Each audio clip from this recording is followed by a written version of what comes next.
Hello and welcome, or welcome back to Read Becca for the prize reaction nobody asked for or is doing. This is going to be not the popular Buzzy prize. I know the sci-fi and fantasy world is currently abuzz about the Hugo shortlist, but this is the Ursula K. Le Guin prize, which is much more exciting to me. As you can see up here, I have my entire Le Guin shelf. She's one of my favorite authors, and I love everything about how she writes. This prize is brand new as of 2022. I've read quite a few of the 2022 shortlist, including the winner, and enjoyed everything I read. And it truly did live up to the ideals of the prize and Le Guin's work. And this is a really different and innovative prize. So that's why I wanted to dig in and kind of maybe boost the signal for this prize, because I'm really excited about it. It could have gone absolutely sideways because the panel is different each year, but I think they did a great job. I'm very excited by what I've seen so far. So I kind of just want to do a very off-the-cuff video. I haven't planned anything, so this may be rambly, we'll see. But I want to go through the books I've read. I've read a couple of these books, and they were very exciting. I know of a couple of these books, and more importantly, there's some books on here I haven't even heard of before. So that's the cool part about this award, is it really does focus on raising new voices. So what is this prize? This is a new prize, as I said, last year, and it specifically centers something they're labeling imaginative fiction. So for me, I would take that as it is specifically a fiction prize, and it's looking at things that fit anywhere under the speculative umbrella. What's cool about this is that it doesn't have a specific length requirement. So there are novels, novellas, short fiction collections involved. It also does not have an age requirement. So these are across all age categories. We get middle grade, YA, adult. Yeah, it's very cool how broad ranging the results are here. So that's so exciting. I love that. We also get just totally different types of stories, but they do have to kind of fit into Le Guin's ethos. So stylistically, these tend to lean a little bit more literary, focused on mythic topics very often, very prose forward. And I think the panels that have been selected really know what they're doing in those areas.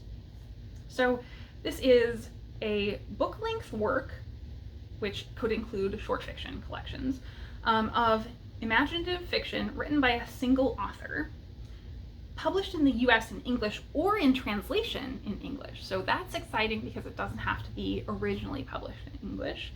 And it must be published between April 1st, 2022 and March 31st, 2023. One more really cool thing about this is that winners can only win once. There's no repeats, and I love that for keeping things fresh. There's been a lot of kerfuffle about the Hugos and people repeatedly winning. So I adore that parameter for this specifically because it is looking at highlighting unknowns and people who are really innovating in the space. So let's dive into what the authors and selections are for this prize this year. So the panel, firstly, is made up of William Alexander, who's a National Book Award winner, a professor in the literary space, and someone who has been very lauded in children's literature specifically. So again, very exciting because we're drawing from a diverse pool, not just a bunch of stuffy lit fic folks. Alexander Chi is the next person on the panel, and he writes in kind of more the literary space as well as essays. And I have definitely seen his essay collection, How to Write an Autobiographical Novel, on BookTube quite a bit. He's also a professor.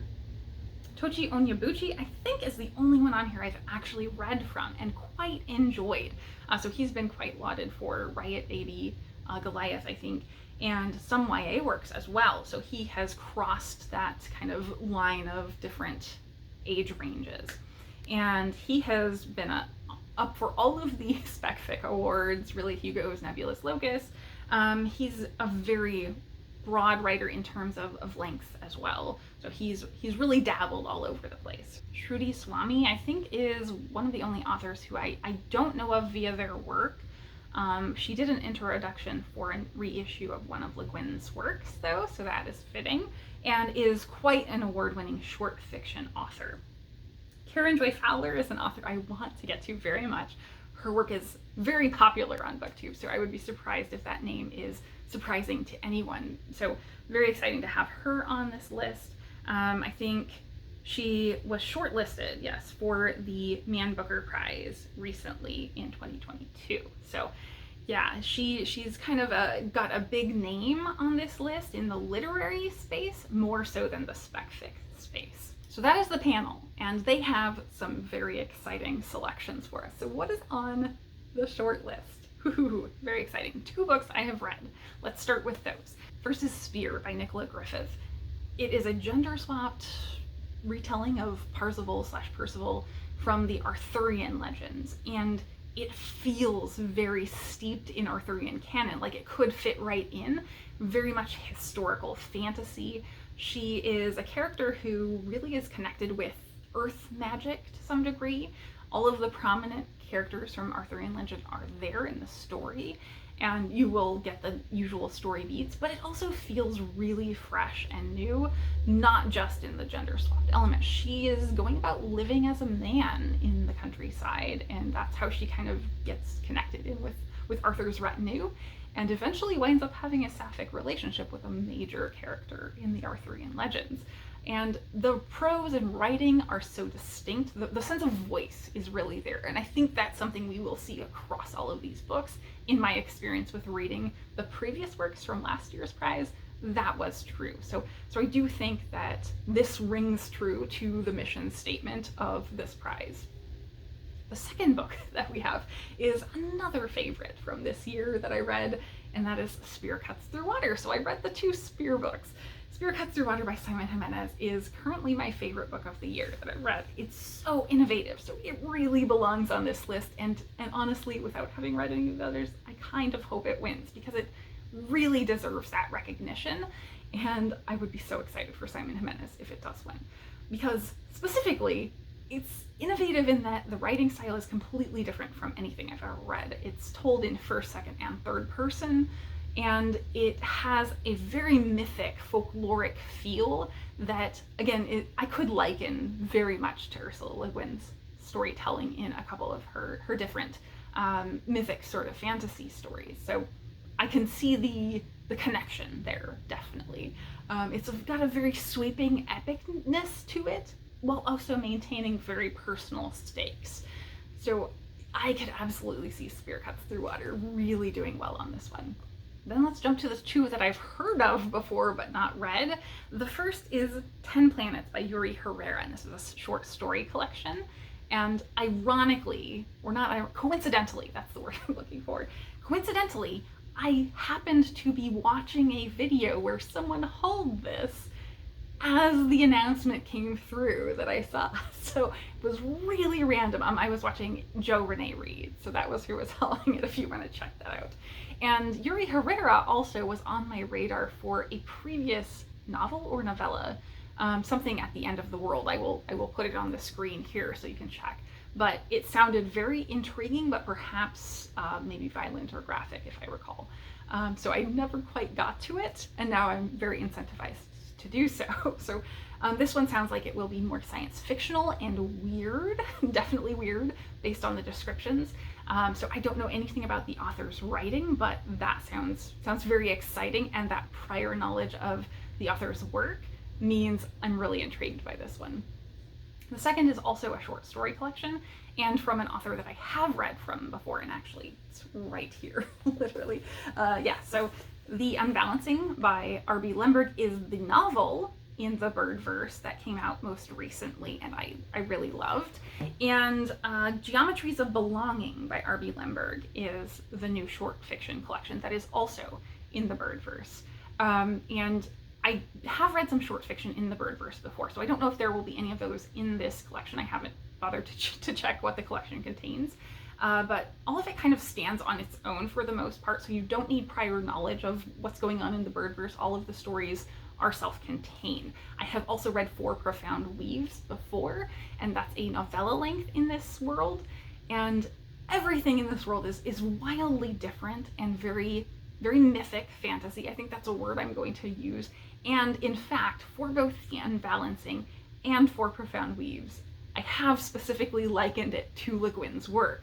So this feels very fitting. I really do feel the same vibe when reading these stories, where they're very personal and intimate. They're very prose focused, and they very much tackle topical and thematic elements within the story of a mythic folkloric story. So I think these are great fits in terms of the bird verse and the short story collection being here on the list. I could totally see it winning, and I think Lemberg has in fact won a number of SpecFic awards for the short fiction previously as individual stories, so I'm wondering if any of those previously awarded stories are in this collection. Okay, finally, let's round it out with the books I hadn't heard of before, and these are all exciting and fresh to me, so I'm just going to read their synopsis. Wolfish by Christiane M. Andrews. In Andrews' second novel for young readers, a shepherd's daughter, a wolf, an apprentice oracle, and a king are drawn together by transformation and prophecy. Inspired by the story of Romulus and Remus, Wolfish is a story deeply interested in place, in the way nature can be an agent of change, and in how people can connect with each other and animals, or fail to. So that sounds very exciting, and the mention of Romulus and Remus actually makes me maybe think I have heard of this before, but I do love the cover of this one. This is like the prettiest cover I think on here, and I really love the Spear Cuts Through Water cover, so tight competition for covers on those. The next one is A Boreality by Rebecca Campbell from Stellaform Press, who I don't think I've heard of before. In looping linked stories, so it sounds like short story collection, that travel through generations, Campbell explores the effects of climate change on one slice of British Columbia. What might happen as the planet changes, and how regular people might remake their homes by growing together and reconsidering other, gentler ways to live in a drastically reshaped world. That sounds fabulous, and it sounds like very speculating about how we might exist in the world in the future. Really cool topic, and I love that it sounds like it's probably can-lit. Next up we have Brother Alive by Zain Khalid.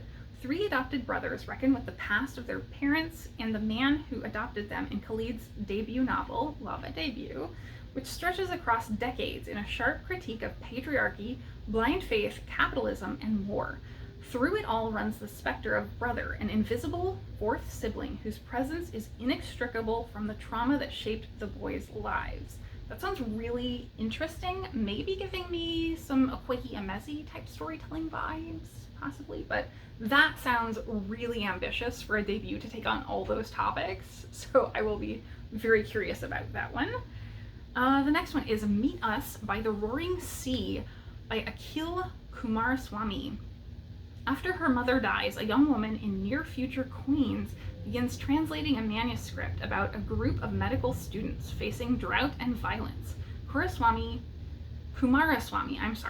alternates the translator's life with AI, self-driving cars, carbon credits, art, and unexpected friendships, with the manuscript reading together a reflective story about survival, memory, and self. So I love the back and forth of this translated manuscript with what's happening in this real-world future. That sounds super cool. I love that sort of intertextuality between things, so sounds like another great one, and I think this is the only overtly futuristic one I see.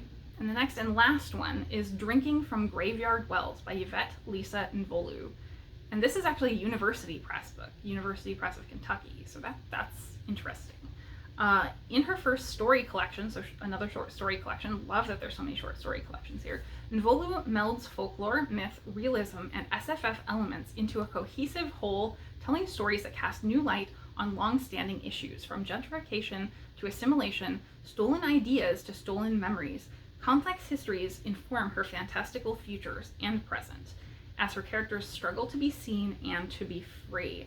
So I don't know what I'm taking away from that one. I can't liken it to any collections that I've read so far. So that one sounds intriguing and very fresh in terms of the speculative elements that it's engaging with and the topics. Really wide-ranging stuff there. So I am excited for every single one of these, basically. They're are no duds for me. Like, none of these I would just pass by. They all seem to have pretty good covers. I definitely have preferences for the more stylistic covers versus the abstract covers, but like, these are all really great, well-packaged books, and I think the panel did a wonderful job as far as I can tell, not having read them yet.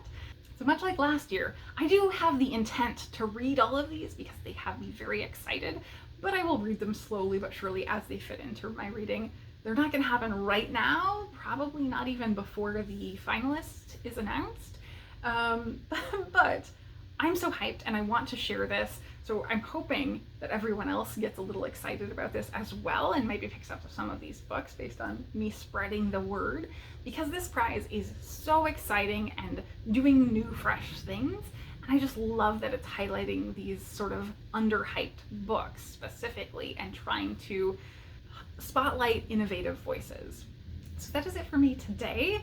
Please let me know down below if you're going to pick up any of these books, because I want to hear about everybody reading these books. So that's it for me today. Thank you so much for watching.